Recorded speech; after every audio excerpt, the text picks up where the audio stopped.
18 and 26. And they took the bullock which was given them, and they dressed it and called it on the name of Baal from morning even until noon, saying, O Baal, hear us. But there was no voice, nor any answer, and they leaped upon the altar which was made. So right there, they out there all day begging for this idol God to do something. Nothing happened. No voice, no nothing. Go ahead. And it came to pass at noon that Elijah mocked them. So Elijah mocking them. So this is really why they was after him. Go ahead. And said, Cry out loud, for he is a god. Either he is talking, or he is pursuing, or he is in a journey, or peradventure he sleepeth and must be awake. So your God must be asleep. He must be on a journey. That he ain't answering. He can't be real. Go ahead. And they cried aloud and cut themselves again after their manner, with knives and lances, till the blood gushed out upon them. So they so mad they cutting themselves. Go ahead. And it came to pass, when midday was past, and they prophesied until the time of the offering of the evening sacrifice, that there was neither voice, nor any to answer, nor any that regarded. So nothing is happening again, wasting their time, false God. Go ahead. And Elijah said unto all the people, Come near unto me. And all the people came near unto him. And he repaired the altar of the Lord that was broken down. And Elijah took 12 stones according to the number of the tribes of the sons of Jacob, unto whom the word of the Lord came, saying, Israel shall be thy name. And with the stone he built an altar in the name of the Lord. And he made a trench about the altar. A grate of wood contained 2 measures of seed. But he put the wood in order, and cut the bullock in pieces, and laid him off the wood, and said, Fill 4 barrels with water, and pour it on the burnt offering sacrifice, and on the wood. And he said, Do it the second time. And they did it the second time. And he said, Do it the third time. And they did it the third time. And the water ran round about the altar, and he filled the trench also with water.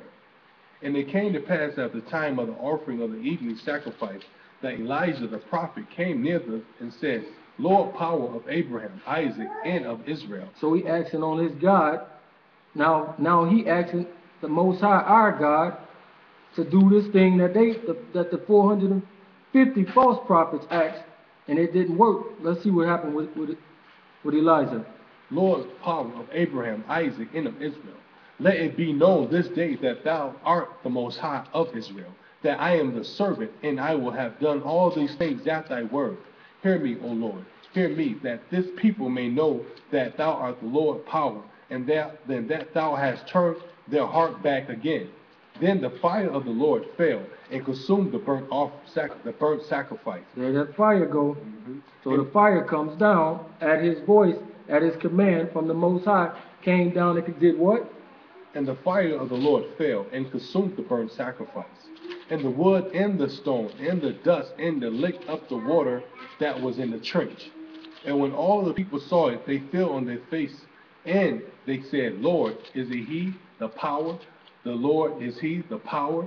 And Elijah said unto them, Take the prophets of Baal, let not one of them escape. Let not one of them escape. This again, if you mess with them in this manner, you must die. You're going to die. Go ahead. And they took them, and Elijah brought them down to the brook of Kishon, and slew them there. And slew them right there.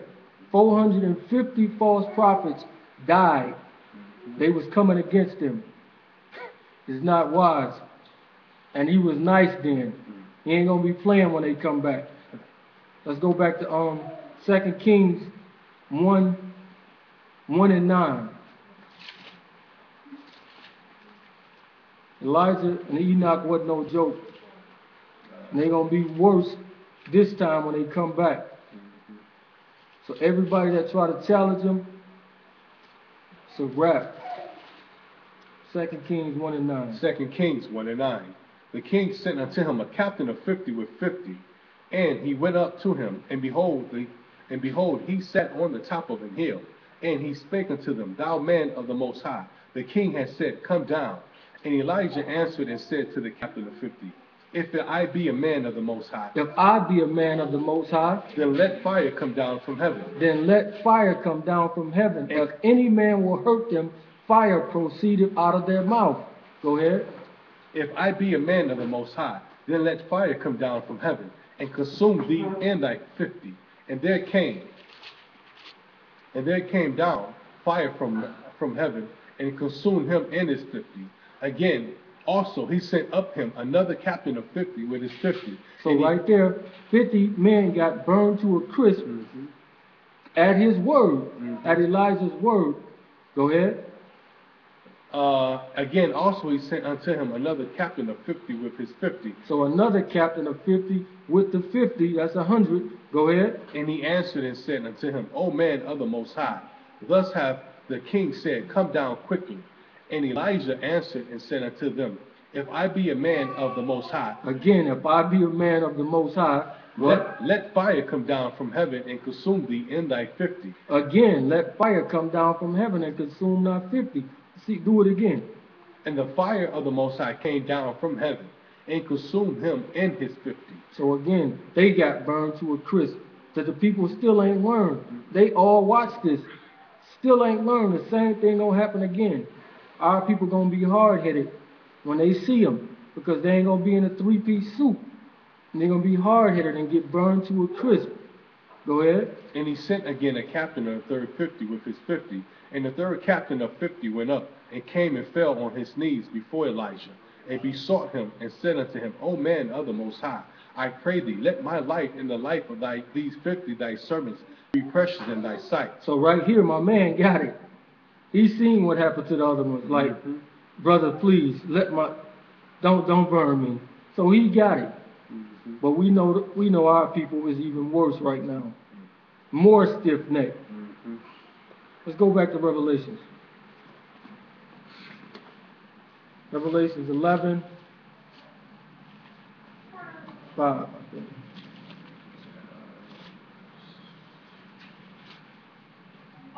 Revelations 11 and 5. If any man will hurt them, fire proceedeth out of their mouth, and devoureth their enemies. And if any man will hurt them, he must in this manner be killed. So we just showed you that Elijah had the power to bring fire down from the heavens and destroy you.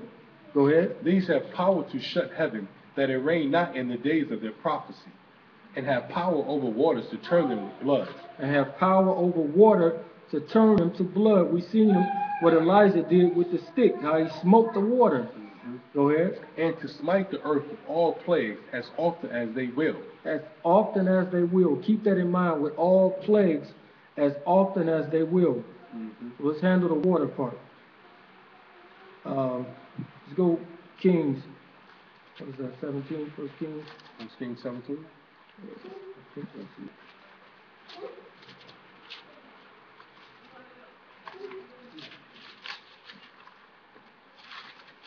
17:1. Yeah.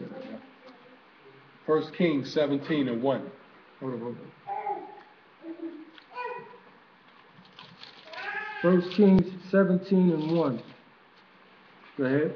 And Elijah the Tishbite, who was on the inhabitants of Gilead, said unto Ahab, as the Lord power of Israel liveth, before whom I stand, there shall not be dew nor rain these years, but according to my word. But according to my word. So again, when you read back the Revelations, he said they had power over water and to shut the heavens, that it rain not. Go ahead. And the word of the Lord came unto him, saying,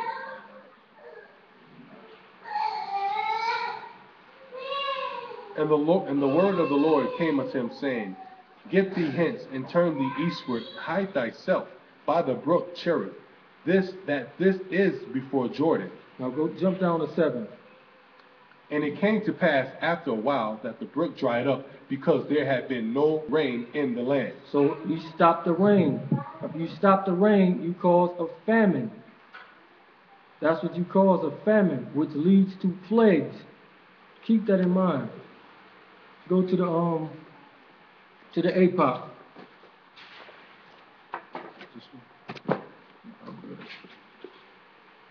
Go to the APOC. Sirach or Ecclesiastes 48.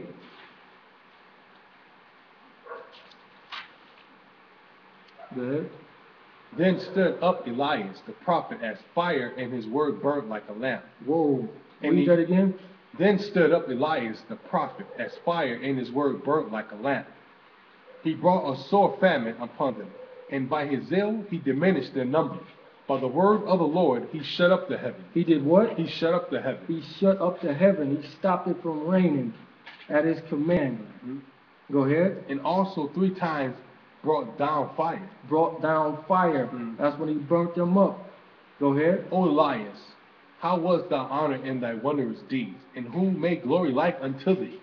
Who did raise up the dead man from death, and his soul from the place of the dead, by the word of the Most High? By the word of the Most High that he did this. Go ahead.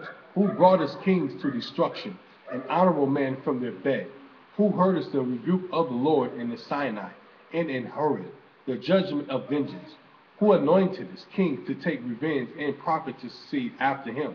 Who was taken up in a whirlwind of fire? Again, that whirlwind of fire took into heaven. And in a chariot of fiery horses? Who was ordained by the reproof in their time to pacify the wrath of the Lord's judgment? Pacify it. Before it break forth in fury, and to turn the heart of the father unto the sons, and to restore the tribes of Jacob. So all of this is before the Lord. So he's going to pacify the world for the Lord's coming. Right before he comes. Let's go to Malachi. Go to Malachi 4.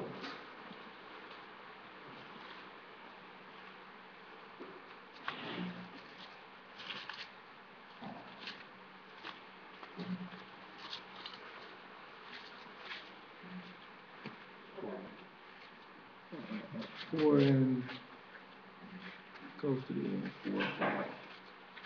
Malachi. Tell me when you're ready. Go ahead.